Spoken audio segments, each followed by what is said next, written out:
नमस्कार, क्राइम तक देख रहे हैं आप। मैं हूं आपके साथ दीपक सिंह। मध्य प्रदेश का एक डॉक्टर है, उसकी गर्लफ्रेंड भी है, लेकिन गर्लफ्रेंड लगभग 2 महीनों से लापता है। पुलिस उसकी हर जगह तलाश कर रही है कि लड़की कहाँ गायब हुई, किधर गई और कहीं उसके पीछे कोई अनहोनी की आशंका तो नहीं। यहाँ तक कि सीएम ऑफिस में फ़ोन भी घुमाया गया, कहा गया कि जो लड़की है उसकी तलाश जल्द से जल्द पूरी की जाए। पुलिस को ये लीड मिलती है कि जो लड़का है, उसका जो क्लिनिक है उसके बगल में लड़की को दफनाया गया है, मारकर दफनाया गया है। पुलिस क्लिनिक के बगल वाली ज़मीन पर पहुंचती है, खुदाई करना शुरू करती है। खुदाई करते करते उन्हें कुत्ते का कंकाल नजर आता है। अब उन्हें लग रहा था कि जिस लड़की की तलाश के लिए वो यहाँ पे आए थे, उसकी बजाय उन्हें कुत्ते का कंकाल यहाँ पड़ा हुआ क्यों है, उसे दफनाया क्यों गया होगा और लड़की कहाँ है।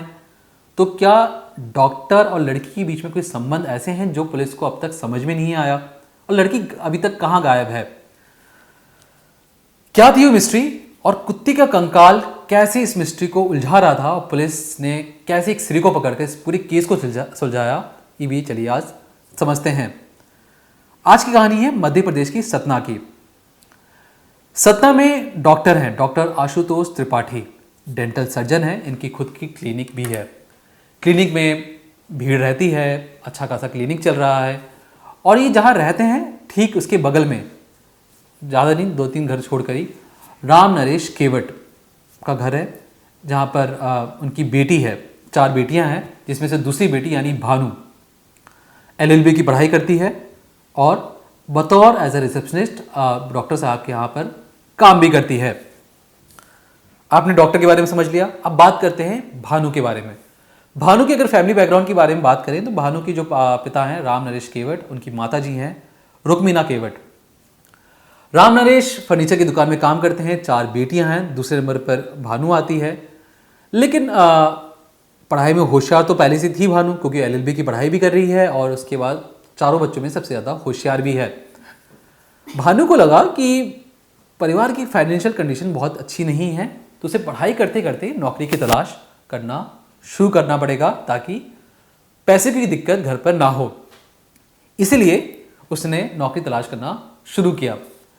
पहले तो बात आई कि घर से दूर जाके कमाना पड़ेगा, लेकिन वो ऐसा कर नहीं सकती थी, वो परिवार वालों को छोड़ना नहीं चाहती थी। लेकिन जब उसने आसपास पता करने की कोशिश की तो पता लगा कि डॉक्टर आशुतोष त्रिपाठी, जिनका क्लिनिक है, डेंटल वाला क्लिनिक है, वहाँ पर एक जगह खाली है एज अ रिसेप्शनिस्ट के तौर पर। परिवार वालों से कहती है कि देखिए, नौकरी करने के लिए मुझे घर से दूर जाने की ज़रूरत नहीं है, बगल में ही जो डॉक्टर साहब का क्लिनिक है, मैं वहाँ पर काम करना चाहती हूँ। परिवार वालों को लगा कि अच्छी जगह है, क्लिनिक के बारे में कौन नहीं जानता, आसपास में क्लिनिक बहुत बढ़िया चल रहा था, लोग आते जाते रहते हैं। परिवार वालों ने भी हामी भर दी। अब भानु बतौर रिसेप्शनिस्ट डॉक्टर आशुतोष त्रिपाठी की क्लिनिक में काम करना शुरू कर देती है। आशुतोष त्रिपाठी कितनी सैलरी देते हैं? आशुतोष त्रिपाठी कहते हैं कि मैं तुम्हें महीने के 3,000 रुपये दूंगा, तुम्हें बतौर एज अ रिसेप्शनिस्ट वहाँ बैठना है। क्लिनिक में जो भी लोग आएंगे उन्हें बताना है कि डॉक्टर साहब कब आएंगे, कब जाएंगे, कितनी देर में फ्री होंगे, और किसी भी जो कोई प्रॉब्लम हो क्लिनिक के अंदर तो तुम उसे सुलझा लेना। काम ज़्यादा मुश्किल नहीं था, तो भानु हाँ भी भर देती है और वो काम में निपुण भी हो चुकी थी। निपुण से कहने का मतलब बहुत बढ़िया करने लगी थी। अब भानु क्योंकि बहुत ज़्यादा होशियार थी, तो धीरे धीरे जो नर्स वाला काम था वो भी सीखने की कोशिश कर रही थी डॉक्टर साहब के साथ। तो जो भी पेशेंट आता, वो इतनी ज़्यादा काम में अच्छी हो चुकी थी कि रिसेप्शनिस्ट भी काम कर रही थी और नर्स का भी काम करना शुरू कर चुकी थी। भानु सुबह काम के लिए निकल जाती और रात को 9 बजने से पहले पहले घर वापस भी आ जाती। अक्सर ये सिलसिला चलते रहा, परिवार को दिक्कत नहीं होती, पैसे भी आ रहे थे, काम बढ़िया भी चल रहा था, डॉक्टर साहब से जान पहचान भी हो चुकी थी। और कभी कभार अगर लेट हो भी जाए तो डॉक्टर आशुतोष अपनी गाड़ी में उसे छोड़ने भी उसके घर तक आ जाते, तो कभी कोई दिक्कत नहीं हुई। लेकिन एक रोज यानी 18 दिसंबर 2021 घर पे सब लोग बैठे थे। जो घर की जो सुई थी, घड़ी की जो सुई थी, 9 बजकर कुछ मिनट हो चुके थे। बेटी अब तक घर नहीं आई। अब जैसे जैसे सुई की आगे बढ़ती हुई जा रही थी, 9 से ऊपर बढ़ता हुआ टाइम जा रहा था, परिवार वालों की धड़कनें बढ़ती हुई जा रही थी। उन्हें लग रहा था कि बेटी जो अक्सर 9 बजे से पहले पहले घर आ जाया करती है, आज उससे इतना लेट क्यों हो गया, बल्कि क्लिनिक तो बगल में ही है। परिवार वाले कुछ देर और वेट करते हैं करती करती वो परेशान तो हो रहे थे, इधर उधर फ़ोन लगा रहे थे अपनी बेटी को, फ़ोन स्विच ऑफ जा रहा था, मैसेजेस छोड़े जा रहे थे, मैसेज पहुंच रहा था कि नहीं पहुंच रहा था ये उनको जानकारी में नहीं था। घबराहट हो रही थी। उन्होंने पूरी रात इंतज़ार किया और अगली रोज़ सुबह सुबह राम नरेश केवट जो पिता हैं वो डॉक्टर साहब के पास जाते हैं और कहते हैं कि बेटी घर नहीं आई कल रात से, आप बता सकते हैं कहाँ गई है, क्योंकि यहाँ क्लिनिक में अगर हो तो मिलवा दीजिए हमें उससे।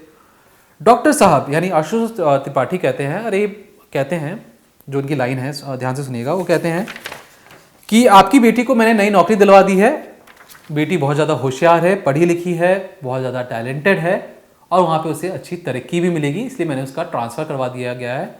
जहाँ पे वो नौकरी कर रही है उससे वहाँ पे तरक्की उसकी पक्की है और समझिए कि बहुत अच्छी जगह पर गई है। पिता पूछते हैं कि अच्छा ये तो बहुत बढ़िया चीज़ बताई आपने, ये बता सकते हैं कि कहाँ पर गई है, क्या कौन सी क्लिनिक में काम करने गई है। डॉक्टर यहाँ पर कन्नी काटने लगता है।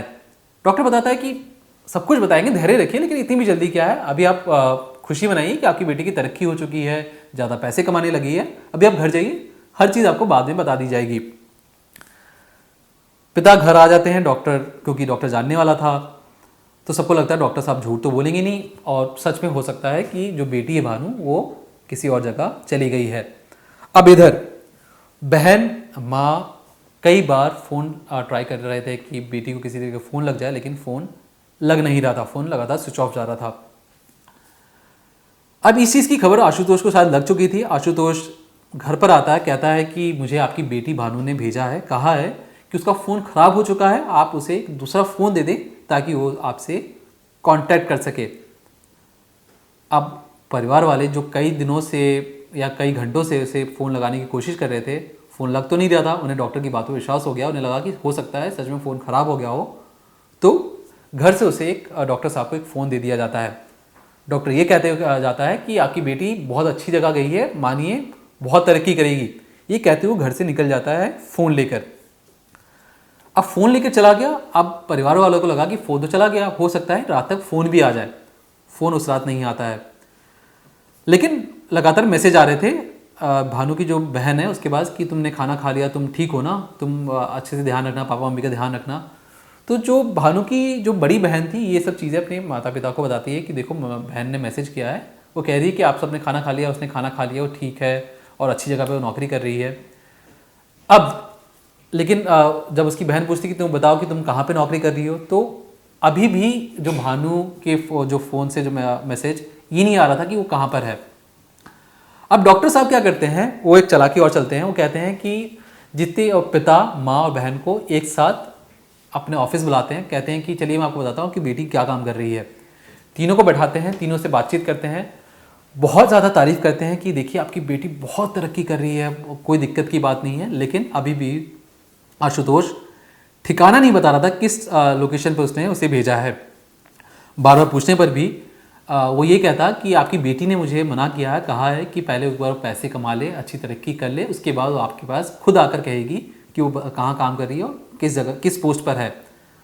अब जब भी बातचीत हो रही थी तो चुपके से जो आशुतोष है वो उसकी बहन को मैसेज भी कर रहा था, कह रहा था कि तुम लोग ठीक हो, तुम लोगों ने खाना खा लिया, मैं बाहर जा रही हूँ। कॉल नहीं हो रहा है, मैसेजेस पे बात आ रहे हैं। अब बहन फिर से अपने पिता को मैसेज दिखाती है। पिता और बहन संतुष्ट है कि उन्हें लग रहा था कि डॉक्टर साहब सही कर रहे हैं, उनकी बहन सच में कोई अच्छी जगह पर गई है। लेकिन माँ तो माँ होती है। अब माँ रुक्मिना को शक हुआ कि डॉक्टर साहब गलत बोल रहे हैं। 42 दिन बाद, सोचिए 1 महीना 1.5 महीने होने को आए हैं, 42 दिन बाद माँ थाने जाकर कहती है कि मेरी बेटी गुमशुदा हो चुकी है, आप FIR दर्ज करवाइए, मेरी बेटी का कोई अता पता नहीं है। पहली बार पुलिस हरकत में आती है, डॉक्टर साहब के पास जाती है और पूछती है कि बताइए, आखिरी बार तो आपकी पास ही नौकरी करती है, आप बताइए कि कहाँ पे गई है, और आप ही बता रहे हैं कि कोई अच्छी जगह नौकरी लगी है। डॉक्टर ने पुलिस को भी अपने बातों में घुमाया और इस तरीके से उलझाया कि पुलिस भी थोड़ी देर के लिए कंफ्यूज हो गई कि शायद डॉक्टर साहब सही कह रहे हैं। कई बार उसके 42 दिन जब हो चुके थे तो कई बार जो माँ है पुलिस स्टेशन जाती, पुलिस वाले कहते कि हम काम कर रहे हैं, हम खोज रहे हैं आपकी बेटी को, आप चली जाइए माता जी, आपकी बेटी को ढूंढ लिया जाएगा। माँ वापस घर आ जाती, लेकिन पुलिस हाथ पर मार रही थी, पुलिस के हाथ पर कुछ नहीं लग रहा था। लेकिन थक हार कर माँ ने एक रोज़ CM हेल्पलाइन में फ़ोन किया और बताया कि देखिए मेरी बेटी गुमशुदा है, पुलिस वाले कोई काम नहीं कर रहे हैं, आप हमारी मदद कीजिए। सीएम ऑफिस से फ़ोन जाता है थाने में और कहा जाता है कि आप अपनी इस जांच को जल्द से जल्द पूरा करिए और किसी बड़े अफसर को इस जांच में लगाइए। अब जब सीएम ऑफिस से फ़ोन आ चुका था तो फ़ौरन ही पुलिस हरकत में आती है और सीधा आशुतोष के पास जाके पूछती है कि बताइए, आपके पास ही लास्ट लोकेशन या कहें लास्ट बार आई थी, आप ही ने उसको आखिरी बार देखा था, किसी और ने नहीं देखा, अब जाके सच बता दीजिए कहाँ पे नौकरी कर रही है। आशुतोष फिर से वही नौटंकी ढोंग करना कि मुझे नहीं पता कहाँ पे गई है, मैंने उसको नौकरी के लिए भेजा था, कहीं अच्छी जगह नौकरी कर रही है, मुझे पास उसकी कोई जानकारी नहीं है। पुलिस को लगा कि ऐसे तो डॉक्टर आशुतोष मानने से रहा। पुलिस थाने जाती है और एक रोज़ बाद आशुतोष को बोलती है कि आपको थाने आना पड़ेगा, कुछ कागजी कार्रवाई है, चलिए आपसे पूछताछ करनी है। आशुतोष राजी हो जाता है। थाने जैसे पहुंचता है, अब हुआ यूं कि उसे कहा गया था कागजी कार्रवाई के लिए बुलाएंगे, लेकिन जैसे वो थाने पहुंचता है वो देखता है कि कई सारे अपराधी हैं जो उस थाने में बैठे थे। पुलिस उनसे अपने ढंग से, पुलिसिया ढंग से मुंह खुलवा रही थी। अब जिस तरीके से मुंह खुलवा रही थी उसको देख देख कर डॉक्टर आशुतोष के रोंगटे खड़े हो रहे थे। वो सहम रहा था, डर रहा था कि होना हो कहीं कहीं उसका नंबर तो ना आ जाए। अब एक एक अपराधी के बाद चौथा नंबर तुम्हारा है, तीसरा नंबर तुम्हारा है, दूसरा नंबर तुम्हारा है, जानबूझकर उसे आशुतोष को डराया जा रहा था। जिसके बाद जब आशुतोष को कहा गया कि अगला नंबर तुम्हारा है, आशुतोष डर गया। उसने कहा कि माई बाप माफ़ कीजिए, मैं बताता हूँ सच क्या है। सच ये है कि मैंने भानु को मार डाला है और मार कर मैंने जो हमारी क्लिनिक है उसके बगल में जो ज़मीन है मैंने वहाँ पे गाड़ दिया और उसके ऊपर नमक डाल दिया, यहाँ तक कि मैंने कुत्ते को भी उसके ऊपर रख दिया। पुलिस को लगता है कि पहले तो ये बोल नहीं रहा था, जब उसका नंबर आया, जब उसकी बोलने की बारी आई तो उसने एक ही बार में इतना सच कैसे बोल दिया। पुलिस को लगा कि अभी भी झूठ बोल रहा है। पुलिस वाले मौके पर पहुँचते हैं और खुदाई करना शुरू करते हैं। खुदाई करते करते उन्हें कुत्ते का कंकाल नजर आता है। डॉक्टर आशुतोष कहता है कि देखिए, कुत्ते का कंकाल निकाल लीजिए, अब इसके नीचे और खुदाई करेंगे तो आपको भानु की लाश मिल जाएगी। खुदाई करते हैं, भानु की कंकाल मिलता है। कंकाल था तो ये पता लगाने की ज़रूरत थी कि कंकाल भानु के ही हैं किसी और के हैं। फॉरेंसिक जांच के लिए कंकाल को भेजा जाता है, पता लगता है ये कंकाल भानु का ही है। अब मामला पूरी तरीके से साफ हो चुका था, पता लग चुका था कि आशुतोष ने भानु को मारा है, लेकिन क्यों मारा है, कैसे मारा है, कब मारा है, ये सबसे बड़ा सवाल था। पुलिस अपने ढंग से आशुतोष से पूछती है कि बताइए, अब तो सारे सबूत आपके खिलाफ हैं, क्यों मारा, कैसे मारा, कब मारा, इसका पूरा ब्यौरा हमें बताइए। आशुतोष कहता है कि देखिए, हुआ यूं कि भानु राम नरेश केवट की जो बेटी है, दूसरी बेटी है। राम नरेश केवट की जो पहली बेटी थी उनकी शादी होने वाली थी, दूसरा नंबर भानु का ही था। यहाँ मेरे घर वाले यानी आशुतोष के घर वाले भी उसकी शादी करने की जल्दबाजी कर रहे थे। हुआ यूँ कि भानु को पता था कि जल्दी उसकी शादी हो सकती है, तो बार बार उस पर दबाव बना रही थी कि जैसे कि तुमने मुझसे वादा किया था कि तुम मुझसे शादी करोगे, इसलिए हमारे बीच में प्रेम संबंध बना, तो तुम मुझसे शादी कर लो। अब यहाँ पर आशुतोष भानु को अपनाना नहीं चाहता था। इसी को लेकर 18 दिसंबर 2021 में जमकर लड़ाई होती है। भानु डॉक्टर आशुतोष को छोड़कर जैसी बाहर जाने की कोशिश करती है, आशुतोष रोकने की कोशिश करता है। इसी कोशिश में भानु का जो दुपट्टा है वो डॉक्टर आशुतोष के हाथ आता है और आशुतोष पीछे खींचता है और जो भानु है वो आगे जाने की कोशिश करती है। इसी आपाधापी में सिर के बल भानु नीचे गिरती है और फौरन ही बेहोश हो जाती है। जब वो बेहोश होती है तो पहले तो डॉक्टर आशुतोष को लगता है कि शायद वो मर चुकी है। अब यहाँ पर डॉक्टर का जो दिमाग है वो काम करना शुरू करता है। उसे लगता है कि एक काम करता हूँ, इसकी मौत पक्की करने के लिए मैं इसका गला ही घोट देता हूँ, लेकिन हो सकता है उसके फिंगरप्रिंट आ जाते। तो उसने क्या किया, उसी दुपट्टे से भानु का गला घोट दिया। अब जब भानु का गला घोटा तो उसे पता था कि वो क्राइम कर चुका है और उसके बचने का कोई चांस नहीं। वो क्लिनिक में एक बोरा लेके आता, उसी लाश को बोरे में रखकर, जो उसका टेबल था जहाँ पे वो अपने पेशेंट को देखा करता, उसी टेबल के लाश बोरी में रखकर वहीं पे छोड़कर क्लिनिक बंद कर चले जाता है। अगली सुबह जैसे ही वो आता है क्लिनिक, पेशेंट आ चुके थे, पेशेंट लाइन लगा चुके थे। अब सोचिए, पेशेंट यहाँ बैठा है, डॉक्टर साहब यहाँ बैठे हैं, लाश बोरे में रखी हुई है। डॉक्टर साहब अपने पेशेंट की जांच कर रहे हैं, उनको दवाइयाँ लिख रहे हैं, हर चीज़ बता रहे हैं, अपने पेशेंट को लिटा के उनके दांत का चेकअप कर रहे हैं। लाश वहीं की वहीं रखी हुई है। आशुतोष को लगा कि लंबे वक्त तक लाश को ऐसे छिपाना बहुत मुश्किल होगा, हो सकता है कि कोई उसे पकड़ ले। उसने एक प्लान बनाया। उसने देखा कि उसकी क्लिनिक के बाहर एक रैन बसेरा है। क्लिनिक और रैन बसेरा के बीच में एक छोटी सी जगह बची हुई है जहाँ पे खुला मैदान है। वो मजदूरों को बुलाता है और खुदाई करना शुरू करवाता है, माफ़ कीजिएगा। आसपास के लोग पूछते हैं कि डॉक्टर साहब आप खुदाई क्यों करवा रहे हो और ये क्या अचानक से क्या कोई दिक्कत हो गई है। तो कहता है कि देखिए जो टॉयलेट की पानी की वजह से ना क्लिनिक में सीवेज की बहुत ज़्यादा प्रॉब्लम हो चुकी थी, तो इसलिए मैं सोच रहा था कि इसको ठीक कराया जाए। यहाँ पे एक और मैं सोच रहा हूँ क्लिनिक का एक रूम बना दूँ जिससे कोई दिक्कत ना हो और गंदा भी नहीं लगेगा। किसी को शक भी नहीं हुआ क्योंकि डॉक्टर साहब पाक साफ आदमी थे पहले। अब हुआ यूँ कि उसने मजदूरों से पूरे दिन खुदाई करवाई और फिर शाम होते ही उन्हें घर भेज दिया। जैसे ही रात का अंधेरा आया, आशुतोष ने अपनी जो भानु है उसकी लाश को पहले मिट्टी के नीचे रखा, फिर बाज़ार से कम बहुत सारे नमक के बोरे ले आया ताकि लाश के ऊपर डाल सके और लाश जल्द से जल्द गल जाए। जब वो नमक लेके आ रहा था तो रास्ते में उसने देखा कि कुत्ता भी मरा पड़ा है। अब कुत्ता जो मरा पड़ा था उसके दिमाग का ठनकता है, उसे लगता है कि कुत्ते से वो अपने क्राइम को और अच्छी तरीके से छुपा सकता है। अगर कल को वो पकड़ा भी जाए तो लोग अगर खुदाई करेंगे तो उन्हें कुत्ते की लाश मिलेगी, उसके बाद कोई खुदाई करेगा नहीं। वो कुत्ती को भी ले आता है। अब जो लाश थी खड्डे के अंदर, उसके ऊपर वो थोड़ी सी मिट्टी डालता है और नमक डालकर उसे अच्छी तरीके से ढक देता है।